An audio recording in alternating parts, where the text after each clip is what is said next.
Boa noite, gente, tudo bem? Meu nome é Angelita Correia, eu sou arquiteta, também sou autista nível 1 de suporte. Estou fazendo pós-graduação pela PUC em neuroarquitetura e vim aqui hoje gravar um pouquinho mais para vocês. Vamos adentrar hoje, né, finalmente neste mundo sobre como a arquitetura interfere no dia a dia das pessoas neurodivergentes. Peço a vocês desculpa porque hoje o dia foi um pouquinho corrido, que tá muito quente e assim, tá bem difícil de gravar o vídeo. Eu tô um pouquinho ofegante por causa do calor e assim, se eu ligar o ar-condicionado não vai ter como o som sair bom até os nossos microfones chegar, mas já estão a caminho. Então assim, desde já peço desculpa por qualquer coisa. Fiz o melhor que eu pude, porque tudo que tinha pra dar errado pra gravar esse vídeo deu. Mas quem me conhece sabe que eu não desisto. Então, hoje a minha companheira, né, a minha amiga Rovena não pôde estar aqui porque, adivinhem, ela está tendo um shutdown.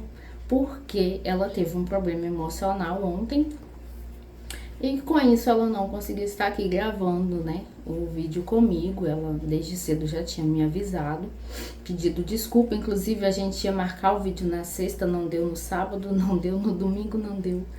E hoje, que a gente já tinha combinado, segunda também, já estava combinado, não deu. E hoje que já estava tudo certinho, de manhã ela me avisou e disse que não ia poder vir.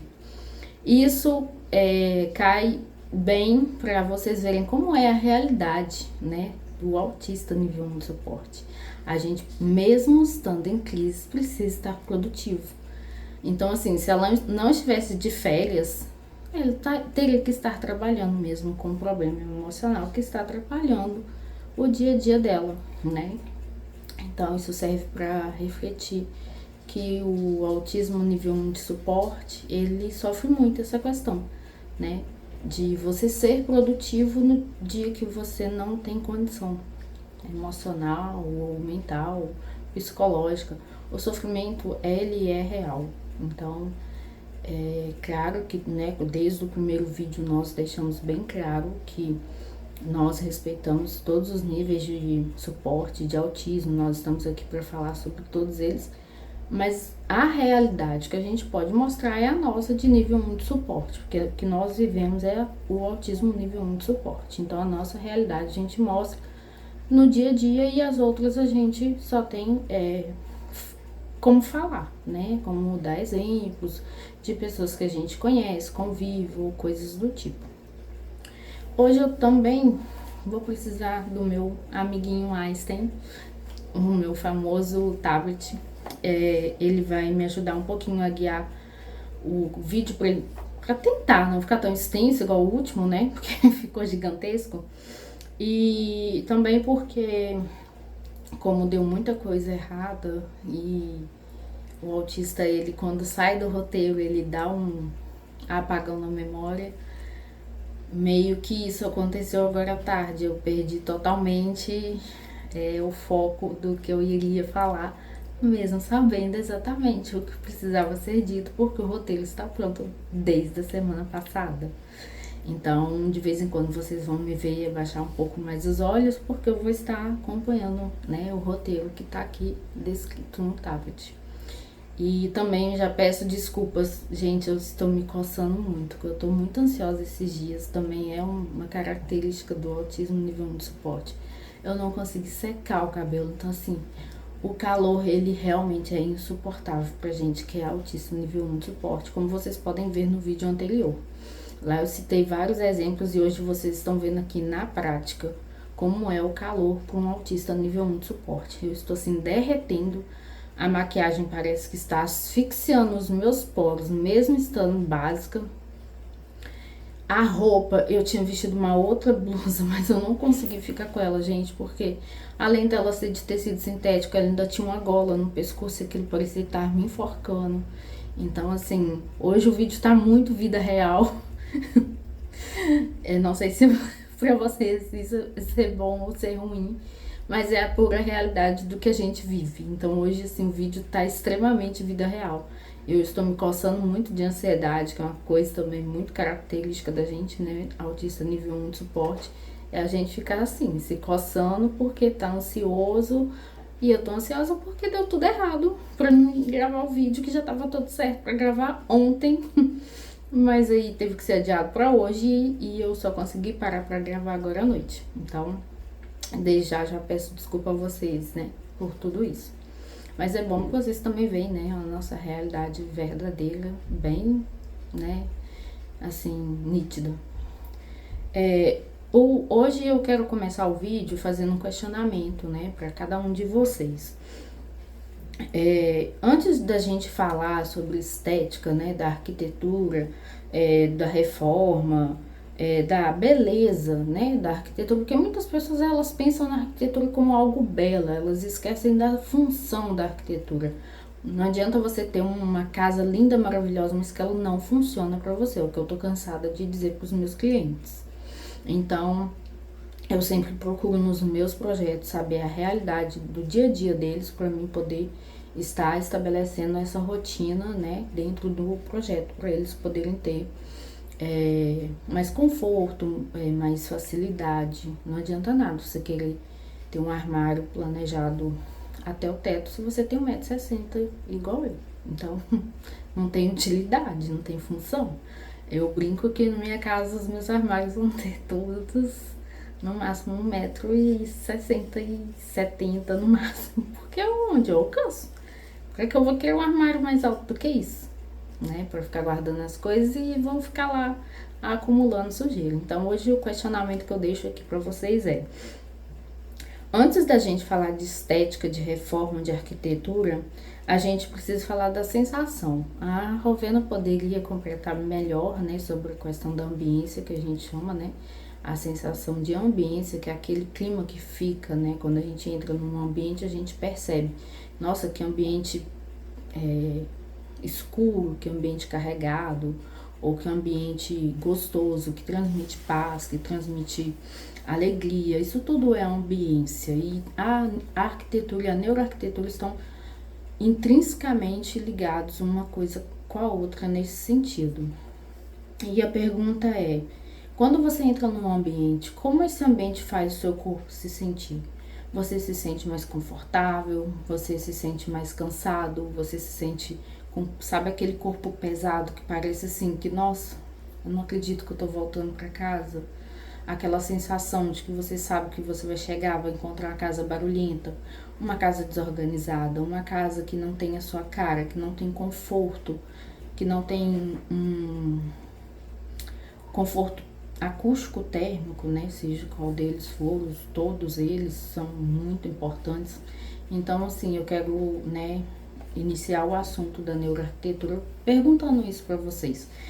Como o ambiente faz o seu corpo se sentir? E quando eu digo ambiente, eu não estou dizendo só o seu quarto, ou só a sua sala, ou só a sua cozinha. Estou dizendo a sua casa como um todo, o local onde você trabalha, o escritório que você trabalha, como você se sente, né? Você que é dono de empresa, você já parou para pensar como seus funcionários podem produzir melhor se eles tiverem a neuroarquitetura a favor deles, né? Se o ambiente que você está proporcionando aos seus funcionários, ele é um ambiente que ele cansa mais os seus funcionários, que ele auxilia na produção, né? Ou ele desanima o funcionário, ele cansa da dor de cabeça.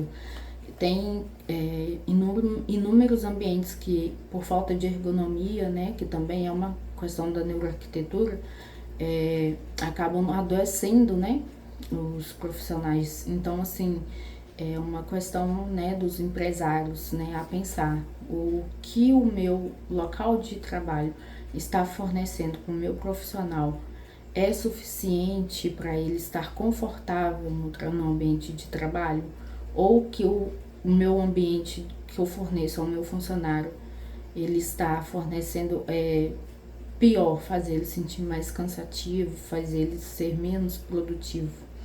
E a gente, quanto indivíduo, a gente tem que se perguntar o tempo todo, né, como esse ambiente nos faz sentir. Por exemplo, eu agora que estou morrendo de calor dentro do meu quarto, mesmo tendo um ar-condicionado, mas eu não posso ligar por causa do som, né? Que vai fazer e atrapalhar o vídeo. É uma coisa que já está me causando um desconforto grande. Vocês viram no início do vídeo como eu estava me coçando, também por conta do calor. Eu não suporto cabelo solto no pescoço, mas hoje não teve como. Por conta do calor do secador, eu não ia conseguir secar o cabelo, não ia conseguir deixar ele solto de todo jeito, então eu deixei ele simplesmente molhado mesmo. Então, a neuroarquitetura, o neurodivergente, ela é extremamente importante por conta dessas coisas. Para vocês verem, uma coisa que parece simples para uma pessoa típica, né, como deixar o cabelo solto, né, no momento de calor, para mim é extremamente cansativo, me incomoda ao extremo. Então, assim, por isso que eu falei, né, desde o primeiro vídeo, que a nossa intenção era ter o mínimo possível de edição de vídeo por conta dessas coisas, para vocês verem a realidade mesmo, como é.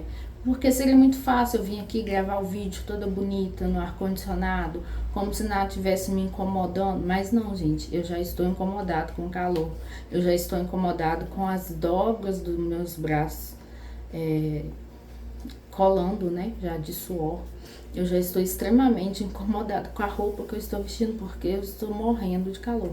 Então, assim, pro neurodivergente, a neuroarquitetura, ela é extremamente importante, porque ela pode amenizar todos esses problemas que a gente tem, ela pode diminuir essa sobrecarga, né, sensorial que a gente tem, porque nós somos extremamente sensíveis ao ambiente.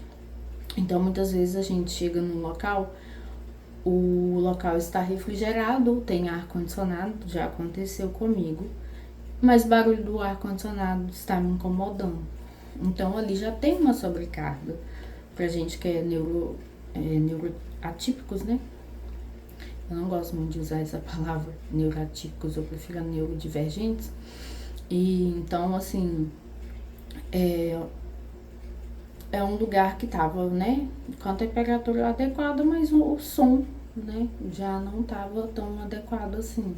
Então tem N questões, não é simplesmente você vir instalar um ar-condicionado, colocar um abafador nas portas, nas janelas, tá tudo simples. Não, é muito além, é muito mais profundo. Então, assim, eu acredito que essa parte, né, da questão da neuroarquitetura, ela vai ter vários vídeos para a gente poder ir aprofundando cada vez mais sobre esses assuntos. Então, nós pessoas, né, atípicas, com TDAH, com TEA, né, a gente não processa o ambiente da mesma forma. O problema não é a gente, é o excesso de estímulo que existe nos ambientes, né. E a neuroarquitetura, no nosso caso, ela já não é mais um luxo, ela é uma questão de regulação do nosso sistema nervoso.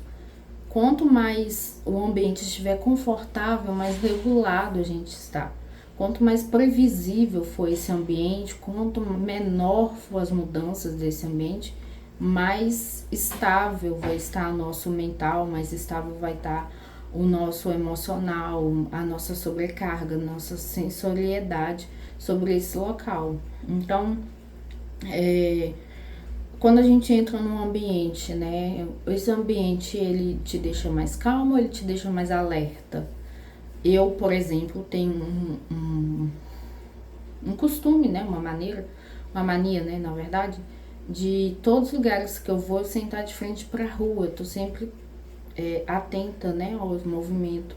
Eu não gosto de sentar ao contrário, de costa para entrada de lugar nenhum, porque é um lugar que eu não conheço, então eu preciso do máximo possível de previsibilidade do que possa acontecer, de quem possa entrar naquele ambiente, né?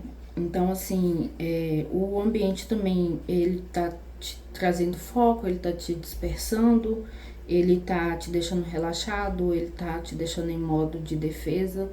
Se vocês observarem minha postura corporal, não tem nada de relaxada hoje. Eu estou totalmente em modo de defesa, porque eu estou realmente cansada, sobrecarregado sensorialmente falando, não fisicamente, tá? Mas é porque realmente tá muito quente, como já expliquei anteriormente. Eu quero também trazer nesse vídeo alguns exemplos de mudanças, né? Fáceis e acessíveis pra gente, como eu disse, né? Vai ter várias camadas, né? Pra gente poder aprofundar nesse tema. Mas nesse primeiro vídeo eu trouxe algumas mudanças, né? Que podem ser feitas nos ambientes para pessoas neurodivergentes e que são acessíveis, como por exemplo, a questão do barulho, né? Que acho que para os autistas, principalmente, é um dos maiores vilões. Para os TDAH também atrapalha bastante, tira bastante o foco, mas os TDAHs eles ainda conseguem, através da medicação, melhorar um pouco o foco, né? Eu não tenho relato de experiência própria com a medicação para foco, porque eu não posso tomar por conta da epilepsia, então eu tenho essa restrição, eu não posso. Então, nada de medicação para focos. Então, assim, vamos falar primeiramente sobre o barulho, né? Que ele é um dos nossos maiores vilões. Uma das coisas que a gente pode dizer, né, sobre o barulho é que um barulho constante, ele não necessariamente ele precisa ser alto, mas sendo constante ele cansa. Talvez se você ouvir uma música 10 minutos no volume alto, não incomode tanto o autista quanto você ouviu a música num volume baixo, que para você é baixo, por 1 hora. Então tem todas essas questões. A gente tem uma hipersensibilidade auditiva, né? E o TDAH, ele tende a perder o foco, né, com o ruído, mas como eu disse, tem a medicação que ajuda um pouquinho, mas podem me corrigir aqui, tá? Se alguém tem essa experiência sendo autista, se vocês tomam a medicação, não posso dizer o nome, né?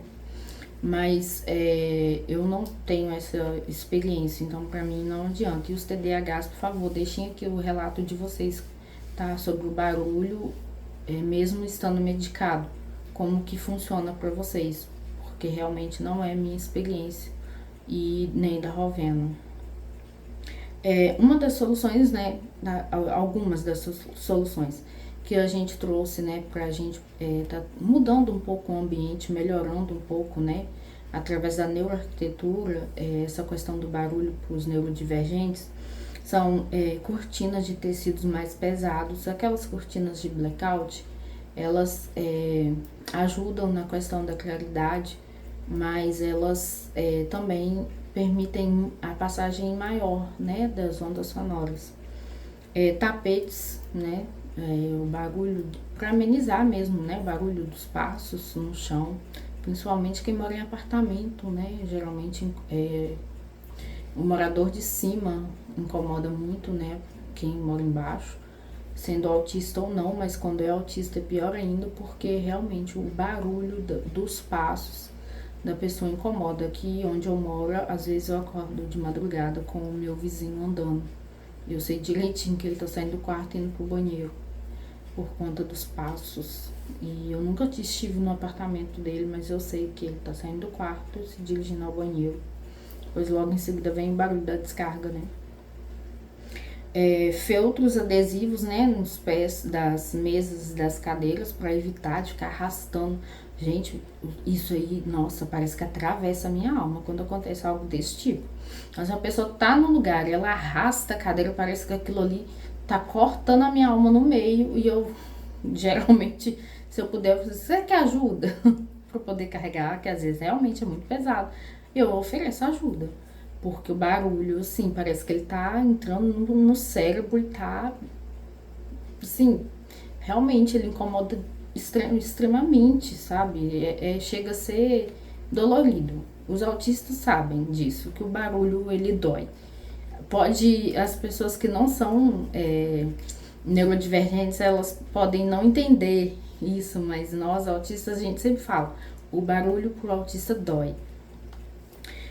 A gente também pode utilizar, né, de vedação de portas, né, seja aquelas borrachinhas ou tem uns rolinhos de fita também que a gente passa ao redor, contribui bastante. Reduzir o eco, né, do ambiente, né, aquele ambiente que você tem na sua casa que às vezes é muito grande e acaba reverberando as vozes ou qualquer coisa que você faça e acaba dando eco, isso incomoda muito a gente também. Então, para nós neurodivergentes, né, silêncio é extremamente confortável. Eu falo que eu amo animais, todos os tipos. Hoje em dia eu tenho gatos, porque gatos são silenciosos. Hoje em dia eu não conseguiria ter um cachorro dentro de casa, pelo menos não. E aqui onde eu moro não tem né, espaço externo, então eu teria que ficar com o cachorro dentro de casa. Apesar de eu já ter tido uma cachorra dentro de casa, mas desde que eu peguei ela, que eu adotei, eu ensinei ela a não latir por motivos fúteis, somente em casos extremos. Então, eu morei no apartamento 1 ano com ela dentro de casa e a vizinha do lado nunca soube que eu tinha cachorro, porque ela realmente não latia. Então, assim, se fosse um cachorro como ela, eu teria novamente, mas ia ser bem difícil. Ela era única e especial. Já deve ter falecido, eu infelizmente tive que doar, mas isso é assunto para um outro vídeo, porque senão a gente vai perder o foco. Eu vou me emocionar, chorar e etc.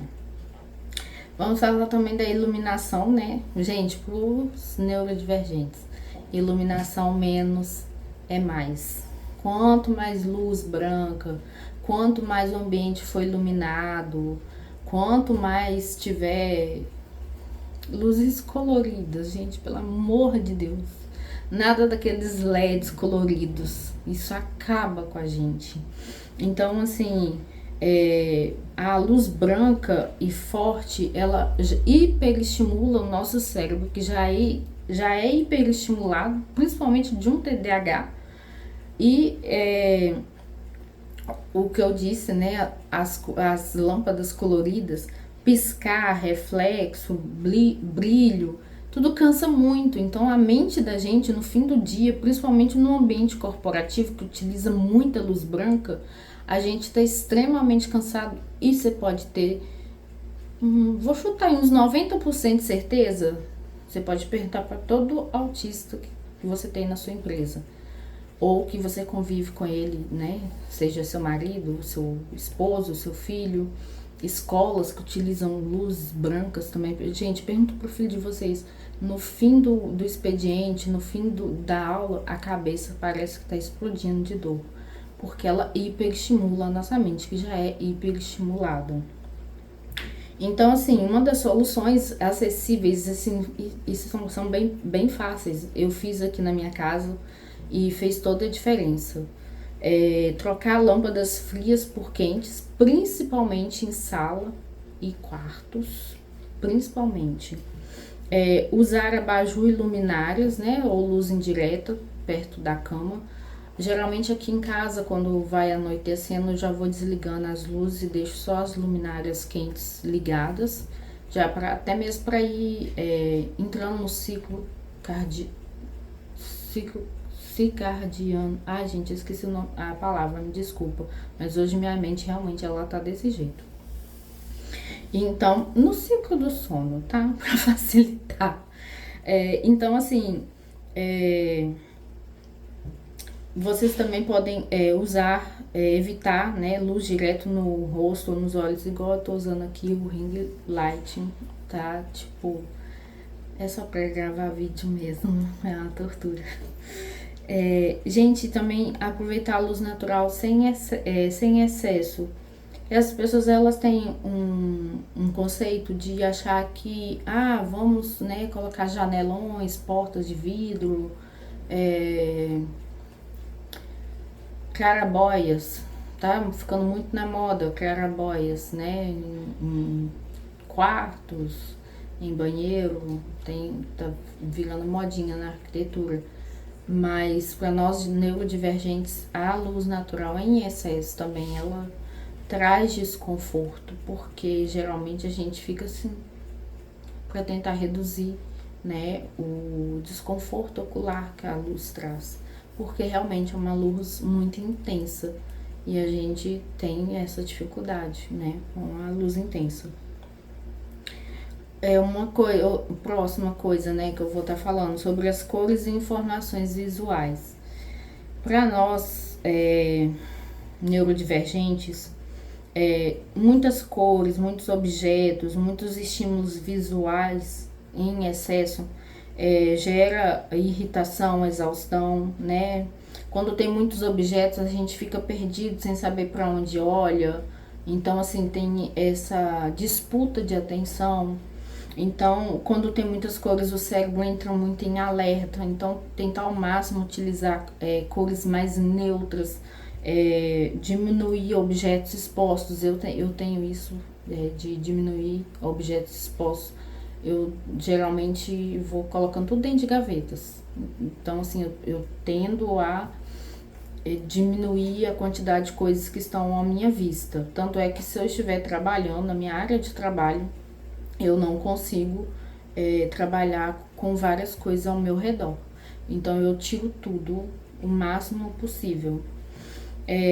Guardar, né, o que não é usado ou doar, gente. Não vão ficar acumulando coisas, porque se você não usou nos últimos 6 meses, você provavelmente não vai usar mais. E eu falo isso por experiência própria, tá? Eu tenho tendência a ser acumuladora, mas do final do ano pra cá, graças a Deus, eu tô conseguindo diminuir muito, uns 90% melhorou, graças a Deus. E deixar as paredes respirarem. Nada de muito quadro, de muito porta-retrato, de paredes coloridas, com triângulos, com papéis de parede chamativos, aqueles quartos com decorações em paredes, né, que hoje em dia virou moda de colar os adesivozinhos, às vezes triângulozinhos, coraçãozinhos. Gente, o mínimo possível de cor. Não precisa ser um quarto sem graça, uma sala sem graça, uma casa sem graça, mas escolher uma cor neutra para decoração. Ou então escolher a cor neutra para as paredes e deixar as cores apenas para os objetos de decoração. Um exemplo, a parede é cinza claro e você coloca um sofá bege e as almofadas verdes. Ótimo! Então, assim, tem uma disputa de cor muito menor do que se você tivesse, por exemplo, pintado a parede de verde, colocado o sofá bege e as almofadas amarelas, por exemplo, né? Para nós neurodivergentes isso faz toda a diferença. A gente já chega e já faz já leva até um susto, né? Porque realmente cansa, né, os olhos da gente. Então, assim, no nosso caso, né, de neurodivergente, a organização não é estética, é saúde mental. E realmente, quanto mais bagunçada estiver a nossa casa, mais bagunçada tá a nossa mente. Tanto é que eu acredito que 99% dos neurodivergentes, quando a casa está bagunçada, eles se sentem mais cansados ainda. Pelo menos aqui em casa é assim comigo. Com a Rovena também, nós já conversamos sobre isso. Então eu posso falar por ela, apesar dela não estar aqui hoje. E alguns outros autistas que eu convivo também, que eu conheço, né, que já são adultos. Então eles também têm esse mesmo problema. Quanto mais bagunçada a casa, mais cansados eles ficam. Então, fica aí uma dica, né? Quanto mais organização, melhor. Cheiros e sensações invisíveis. Gente, neurodivergente não gosta de cheiro forte. A gente gosta da casa limpinha, organizada, cheirosinha, mas nada daqueles spray que a cada 1 minuto tá lá, soltando o cheirinho, e você entra no ambiente, tá aquele cheiro forte de lavanda, de capim de limão, ou qualquer outro cheiro muito forte, o tempo inteiro. Uma coisa é você vir passar um bom ar, uma essência, né, no difusor de aroma, alguma coisa do tipo. Outra coisa é você manter isso o tempo todo, constante. É igual eu disse lá no início sobre o barulho. Às vezes é melhor você sentir o cheiro por um período de tempo mais curto, um cheiro mais forte, do que um cheiro mais fraco por muito tempo. Isso também vai causar exaustão, isso também vai causar uma dor de cabeça intensa. Isso também pode causar náusea, pode aumentar a ansiedade. né? Ambientes abafados, sem ventilação, ou então que tem ventilação, mas não é uma ventilação eficaz.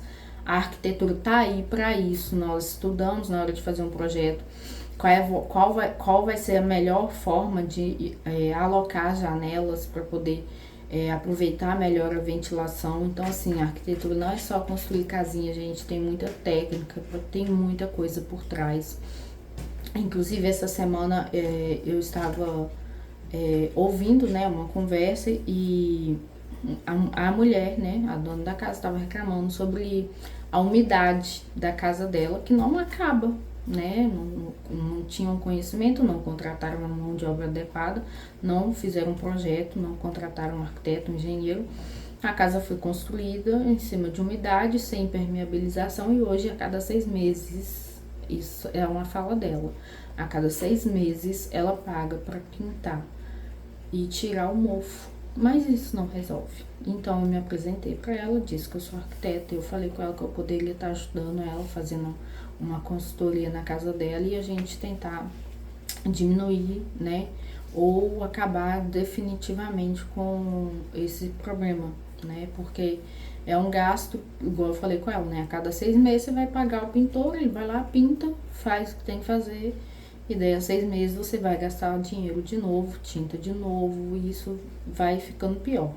Então imagina uma casa a cada 6 meses você ter que passar pelo processo de pintura, e apesar das tintas hoje em dia virem sem cheiro, né? Elas têm sim um cheiro. Nós somos neurodivergentes, tá? Então a gente sabe que a tinta tem cheiro. Pode parecer que não, mas tem, igualzinho a água pra gente, tem gosto. Então, assim, a gente tem que ter ambientes, né, que não sejam muito fechados. Muitos autistas, muitos TDAHs têm claustrofobia. Então, não estar num ambiente, por exemplo, já trabalhei em escritório assim, onde só tinha porta. E aí a porta ficava fechada e aquela ventoinha o tempo todo. Aquele barulho insuportável. Então, assim, um lugar abafado, com aquela ventoinha. Era tudo para estimular uma crise, né? Para aumentar a ansiedade, o cansaço, a exaustão sensorial, a exaustão mental e por aí vai. Também a gente precisa usar, né, para uma solução aí, né, para essas questões que eu falei, a ventilação natural, mas, né, adequada, sem excesso. Evitar perfumes artificiais fortes, que foi aquela questão que eu falei sobre os sprays, né, que eles ficam lá, que você programa, né. Tem uns que é a cada 1 minuto, tem uns que é a cada meia hora, você quem decide. Colocar plantas naturais, né, dentro de casa, ao invés de artificiais, sempre que possível. E aromas suaves, mas não frequentes, né, igual eu disse. A gente não é que a gente não queira cheiro, a gente não quer o cheiro o tempo todo, né? A gente tem uma sensibilidade gigantesca também com cheiro. A gente também tem algumas mudanças mais, vamos dizer assim, mirabolantes, mas que são possíveis, né, ainda assim. A gente, sobre layouts e refúgios, né, no caso, a gente precisa de previsibilidade. A gente precisa saber onde que a gente descansa, onde a gente pode ser o local de estudo, né, o local do foco da gente, e onde a gente pode se regular. Eu, por exemplo, descobri muito tardiamente que eu me regulo muito bem no chão. Então, quando eu deito no chão, não chão totalmente chão, porque me dá gastura. Mas, por exemplo, hoje tá muito calor, eu não conseguia estar deitado na cama, no sofá, nada tava me agradando, entre aspas. Eu coloquei uma coberta no chão, né, e fiquei debaixo do ventilador e pronto, regulei. Então, assim, você pode criar, né, um canto de pausa, por exemplo. Você estuda dentro do quarto, aqui eu trabalho dentro do quarto, quando estou fazendo projeto. Então, o meu local de descanso, nesse caso, é o sofá. Então, quando eu tenho minha pausa, o meu local de descanso é o sofá. Então, eu preciso dessa previsibilidade. Se o sofá tiver alguma coisa que me impeça de ir para lá, fazer meu momento de pausa, eu já fico, não vou dizer irritada, mas eu já fico ansiosa porque o meu lugar de descanso está ocupado. E eu tenho uma rigidez muito grande com a questão de horário. Então, se eu me comprometi a estudar 2 horas e descansar por 10, eu vou estudar 2 horas e descansar 10 minutos. Que é o método Pomodoro, né, que a gente fala. Então, eu tenho essa rigidez muito grande, é uma cobrança interna minha mesmo. E isso... Então, por exemplo, se eu estudei 2 horas, eu tenho 10 minutos de descanso, eu chego no meu sofá, ele tá ocupado, vamos supor que colocaram, sei lá, roupa, apanharam roupa do varal e colocaram lá, para depois dobrar, isso já vai me fazer perder alguns minutos tirando a roupa do meu local de descanso, colocando ela em outro lugar. Evitar a circulação confusa. Então, assim, gente, uma casa pequena com muitos móveis, isso geralmente causa muito cansaço, muita poluição visual, muito cansaço visual no autista, no TDAH, neurodivergente, porque a gente realmente gosta de ver, como foi dito anteriormente, né, um ambiente mais limpo, vamos dizer assim.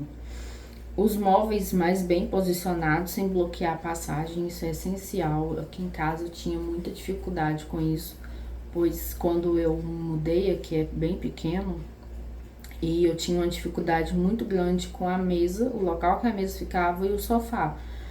Parecia que um estava bloqueando a passagem do outro. Hoje eu consegui colocar de uma forma que fica mais setorizado, né? A mesa num lugar, o sofá em outro e a passagem mais livre, né? Tanto do meu quarto para o banheiro, quanto do meu quarto para a cozinha, quanto na própria sala, entre um lugar, né? Entre o ambiente de sala de estar e sala de jantar.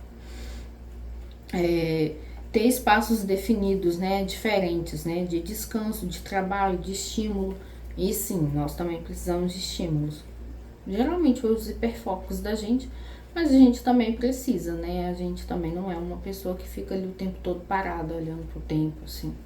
A gente precisa de estímulos, até mesmo porque a mente da gente é hiperestimulada. Então, é uma coisa que eu gosto muito de fazer para me estimular é escrever, é pintar. Eu adoro pintar. Então, assim, eu tenho hiperfoco em girafa. Não sei se eu já falei isso aqui em algum vídeo, mas eu tenho hiperfoco em girafa. Eu vou pegar uma aqui pra vocês verem. Essa aqui, ela é uma das minhas girafas, mas ela também é o meu objeto de apoio emocional. Então, quando eu tô tendo alguma crise, passando por algum momento difícil, é ela quem fica junto comigo. Então, assim, eu ganhei uma girafa da minha irmã e do meu cunhado, que ela, além de ser uma girafa, que já é uma coisa que eu amo, ainda eu posso tirar a tinta dela e colorir ela de outras cores, que ela é pintada com tinta guache. Então, só você esfregar e pintar com outras cores. Então, ela já foi amarela. Hoje em dia ela é roxa. Ela não tá por aqui, senão eu ia pegar ela e mostrar pra vocês. Então, eu pinto ela, né, com a frequência que eu quero. E, assim, tem, né, esses momentos, né, de descanso, trabalho, estímulo, né? Então, assim, geralmente os meus locais são bem definidos. O descanso no quarto, o de trabalho é aqui no quarto também, porque na sala é insuportável por conta do barulho de um vizinho aqui do lado. E o meu de estímulo geralmente é onde eu me regulo, que também é chão. Então, assim, geralmente eu sento muito no chão para poder me regular, para poder brincar, para poder pintar, que são as coisas que eu gosto de fazer. E todo mundo precisa de um lugar, né, gente, onde o corpo possa baixar a guarda, né, e a gente possa finalmente relaxar e descansar. Então, assim, eu queria reforçar para vocês que a neuroarquitetura para o neurodivergente, ela é possível, Não tem nada caro, né? Não precisa você fazer uma reforma na casa inteira. São pequenas dicas que eu dei aqui hoje, mas a gente vai dar mais dicas ainda. Então podem deixar aqui nos comentários questionamentos que a gente vai poder responder nos próximos vídeos. Eu vou estar deixando também aqui um checklist em PDF para vocês baixarem na descrição aqui do vídeo, para vocês fazerem um checklist da casa de vocês, o que vocês podem estar fazendo, né? O que tá ruim na casa de vocês, vocês podem estar fazendo de acordo com as dicas que eu dei aqui no vídeo. E também a neuroarquitetura, ela é principalmente, gente, escuta, percepção e respeito ao corpo. Então, assim, não é uma coisa supérflua, né? Muitas pessoas acham, é modinha. Não, para um neurodivergente isso é algo muito sério. Isso muda a qualidade de vida do neurodivergente e muda drasticamente para melhor, por experiência própria. E pequenas mudanças para nós, né, geram grandes impactos, né, igual eu citei alguns exemplos, né, do que eu tinha problema com o sofá e com a mesa. Então, assim, quando eu voltei o meu sofá e a mesa para o lugar que eu gostaria que eles ficassem, é como se eu tivesse retornado para um pedaço de mim estar faltando, né? Então, cada pessoa sente diferente, não tem uma fórmula única, que foram algumas dicas, né, que eu dei. E a gente pretende trabalhar mais sobre isso, falar mais sobre isso, principalmente sobre ambiência também. E eu vou deixar essa parte para a Rovena, que ela domina muito mais a parte de ambiência do que eu. Eu estou mais para a parte da neuroarquitetura, e apesar das duas estarem interligadas, a ambiência é como você se sente no ambiente. A neuroarquitetura já é o estudo do local para ele trazer mais bem-estar e conforto para o usuário, né? Então, assim, uma frase final que eu vou deixar aqui para vocês refletirem quando o ambiente acolhe, o cérebro descansa. E quando o cérebro descansa, a pessoa consegue existir com mais leveza. Isso serve também para o ambiente corporativo. Quando a gente oferece um ambiente corporativo mais leve, o funcionário ele é mais produtivo, muitas vezes sem ele perceber. Então, assim, muitas vezes pequenas mudanças no ambiente corporativo vai fazer com que o seu funcionário seja mais produtivo sem ele nem ao menos estar percebendo que foi aquela mudança que fez ele ser mais produtivo. Então eu vou deixar aqui para vocês, né, na descrição aqui do vídeo o checklist em PDF para vocês baixarem, né, quantas vezes vocês quiserem. E espero que tenha servido, né, de alguma coisa as dicas. E novamente eu peço desculpas por todos os imprevistos que aconteceram. Realmente foi assim difícil para gravar o vídeo hoje, mas tá aí, né? Vou subir o vídeo pro canal e espero ter contribuído, né? Mais uma vez, que esse é o intuito desse canal, né? Contribuir para a vida das pessoas neurodivergentes, independente de idade. Nós temos um foco maior em autistas adultos, porque tem menos conteúdos na internet sobre isso, e os autistas que são crianças hoje, eles vão virar adultos, né? E então a gente já quer ir preparando, né, as famílias para esse momento, para eles verem que é possível, né, ter um ambiente adequado, que possa trazer mais bem-estar para o filho de vocês, até mesmo agora, né, criança. Não prometo que seja no próximo vídeo, mas eu vou trazer mudanças especialmente de neuroarquitetura para crianças autistas e com TDAH, neurodivergentes, crianças, né, a parte infantil mesmo.